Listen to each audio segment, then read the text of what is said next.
నమస్కారం అండి. నా పేరు హిందూప్రియ. మా ఆయన పేరు నవీన్ కుమార్ రెడ్డి. మా బాబు పేరు శ్యామ్ నందన్ రెడ్డి. అయితే నేను ఈరోజు డైరెక్ట్గా మా బాబు ఫండ్స్ గురించి, ట్రీట్మెంట్ గురించి అడగడం కాకుండా, ఒక పేరెంట్స్గా, ఒక ఫ్యామిలీగా ఇప్పుడు మేము అనుభవిస్తున్న బాధ గురించి, మా సిచ్యువేషన్ గురించి మీతో షేర్ చేసుకోవాలనుకుంటున్నాను.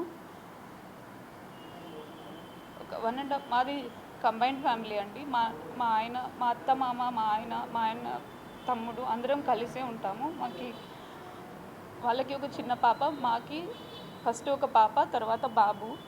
బాబు పుట్టడానికి ముందు చాలా హ్యాపీగా ఉండేవాళ్ళము. చిన్న చిన్న కష్టాలు వచ్చేవి, చిన్న ఆనందాలు, చాలా హ్యాపీగా అయిపోయేది లైఫ్. అయితే శ్యామ్ పుట్టిన తర్వాత కూడా చాలా హ్యాపీగా ఉన్నాము. సడన్గా 1.5 మంత్ తర్వాత వీడు కొంచెం స్లో అయ్యాడు, వీక్గా అనిపించాడు చాలా. అందుకని హాస్పిటల్కి వెళ్ళాము. అయితే డాక్టర్స్ చెక్ చేసి ఇంకా కొన్ని టెస్టులు చేయాలని అన్నారు. ఎంత వీక్ అయ్యాడంటే పాలు కూడా నాకు తాగలేకపోతున్నాడు. అందుకోసం చిన్న సర్జరీ చేసి ఒక ట్యూబ్ లాగా ఇచ్చారు. దాని నుంచే పాలు ఇంకా అన్ని మెడిసిన్స్ కూడా కంటిన్యూ చేయమని చెప్పారు. ఆ తర్వాత స్లోగా బ్రీతింగ్ కూడా తీసుకోలేకపోతున్నాడు. అందుకోసం బైపాప్ అని ఒక మిషన్ ఇచ్చి ఆ సపోర్ట్తో ఇప్పుడు శ్వాస తీసుకుంటున్నాడు. ఆ తర్వాత ఇంకా కొన్ని చెక్ చేయాలని చెప్పి చెక్ చేసి SMA type 1 అని చెప్పారు. అది చెప్పిన తర్వాత ఎన్ని రోజులు ఏడ్చామో, ఎన్ని రోజులు అన్నం తినకుండా పడుకున్నామో అది మాకే తెలుసు. అయితే దానికి ట్రీట్మెంట్ కోసం 17 కోట్లు ఖర్చు అవుతుంది అంటున్నారు. మాది ఒక మిడిల్ క్లాస్ ఫ్యామిలీ. ఒక మిడిల్ క్లాస్ ఫ్యామిలీ అంటే ఇంట్లో అన్నం ఉంటే తింటారు, లేదంటే నీళ్ళు తాగి పడుకుంటారు, కానీ బయటికి వెళ్ళరు అసలు అడగడానికి కూడా. అలాంటిది ఇప్పుడు మేమున్న సిచ్యువేషన్లో మాకు బాబునా పరువ అంటే బాబునే కావాలనిపించింది. అందుకోసం రోడ్ల మీదకి వచ్చాము.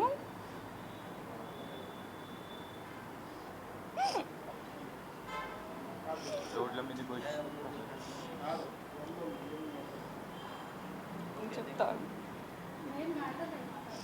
మా SMA type 1 అంటే కాళ్ళు చేతులు చాలా వీక్ అయిపోతాడు. కొద్ది రోజుల తర్వాత శ్వాస తీసుకోలేరు, పాలు తాగలేరు, అలాగే చాలా వీక్ అయిపోతారు. అది విన్న తర్వాత మాకు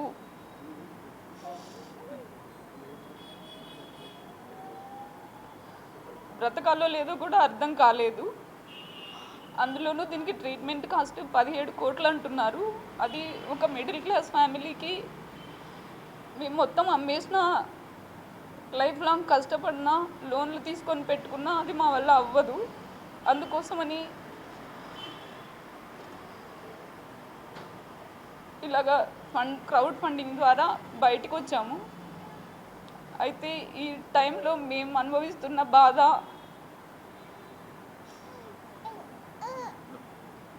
చెప్పలేకున్నాము. మీకు అందరికీ తెలిసే ఉంటుంది. ఎవరినైనా ఒక మిడిల్ క్లాస్ ఫ్యామిలీ వాళ్ళు డబ్బులు అడగాలంటేనే 100కి 100 సార్లు ఆలోచిస్తారు. అలాంటిది 17 కోట్లు కలెక్ట్ అవుతుందో లేదో కూడా మాకు తెలీదు. కానీ ఒక పేరెంట్స్గా మేమున్న సిచ్యువేషన్లో మాకు అవన్నీ ఏమీ కనిపించట్లేదు. ఎలాగైనా సరే వీడిని బ్రతికించుకోవాలన్న ఆశతో ఇలా బయటకు వచ్చాము. దీంతో ఇంకా మాకు ఇంట్లో పెద్ద పాప కూడా ఉంది.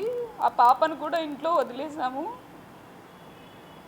ఆ పాప ఇంటికి వెళ్ళినప్పుడు, నాన్న ఈరోజు డబ్బులు ఎంత కలెక్ట్ అయింది అంటే వచ్చే బాధ తట్టుకోలేకున్నాము. రోజు ఏం తెచ్చావని అడిగేది.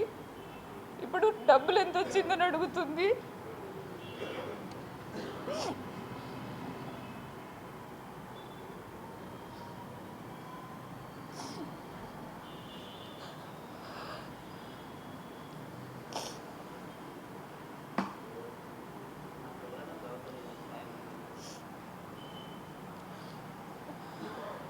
ఈరోజు మీ అందరి సహాయం కోసం మేము ఇలా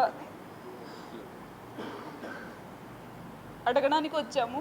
ప్లీజ్ మీకు హెల్ప్ చేయనంత చేయండి. ఇంకా గవర్నమెంట్, సెంట్రల్ గవర్నమెంట్ కూడా ఇలాంటి పిల్లల పేరెంట్స్ బాధలు అసలు చెప్పుకోలేరు. వాళ్ళు పడే బాధ, వాళ్ళు పడే నరకం వాళ్ళకు మాత్రమే తెలుస్తుంది.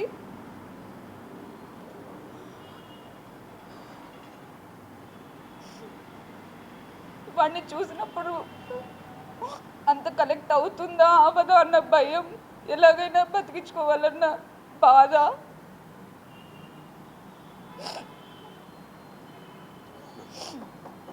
వీటికి మధ్య మేము పడే నరకం ఎవరికి రాకూడదు, ఏ ఫ్యామిలీకి సిచ్యువేషన్ రాకూడదు. అలాగే గవర్నమెంట్ కూడా ఇలాంటి చిన్న పిల్లల కోసం కొంచెం సహకరించి వాళ్ళకి ట్రీట్మెంట్ కాస్ట్ కొంచెం అట్లీస్ట్ తగ్గించండి. మేమే కాదు, ఇలా ఎస్ఎంఎడ్ టైప్తో బాధపడుతున్న పేరెంట్స్ కూడా. Rainbow hospital, Hyderabad. వీడికి ట్రీట్మెంట్ తీసుకున్న హాస్పిటల్ రెయిన్బో హాస్పిటల్, హైదరాబాద్. అయితే ట్రీట్మెంట్ డిలే అయ్యే కొద్దీ రెస్పాన్స్ తగ్గుతుందని డాక్టర్స్ చెప్తున్నారు.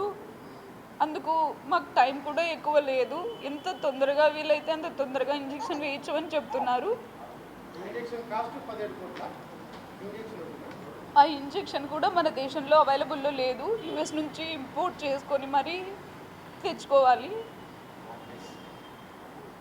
దీనికోసం సినీ యాక్టర్లు మరియు క్రీడా రంగంలో ఉండేవాళ్ళు మరియు government, state government, central government, ఇంకా హెల్ప్ చేయగలిగిన వాళ్ళు అందరూ ప్లీజ్ ఒక్కసారి ఆలోచించండి.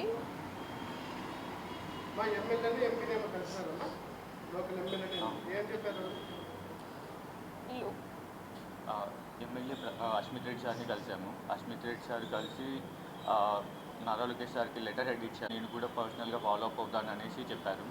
ఆ తర్వాత సత్యకుమార్ సార్, హెల్త్ మినిస్టర్ ఉన్నారు కదా, సార్ని కూడా కలిసాము. సార్ వచ్చేసి రేర్ డిసీజ్ పాలసీ కింద మనకు 50 lakhs ఉంటుంది, అది ట్రై చేద్దాము అనేసి అన్నారు. ఆ తర్వాత నారా లోకేష్ సార్ని కూడా కలిసాము. నారా లోకేష్ సార్ వచ్చేసి ఫైల్ రివ్యూ చేసి మేము మరీ కాల్ బ్యాక్ చేస్తాము అనేసి చెప్పారు. సో ఇప్పటి వరకు అయితే అది మేము సార్ అందరినీ కలిసాం, పొలిటీషియన్ సైడ్ నుంచి. రీసెంట్గా కలెక్టర్ ఆఫీస్కి వెళ్ళేసి ఇలా మా బాబు గురించి అంతా ఎక్స్ప్లెయిన్ చేసి అర్జీ కూడా ఇచ్చాము. కలెక్టర్ సార్ కూడా గవర్నమెంట్కి ఫార్వర్డ్ చేస్తామనేసి చెప్పారు.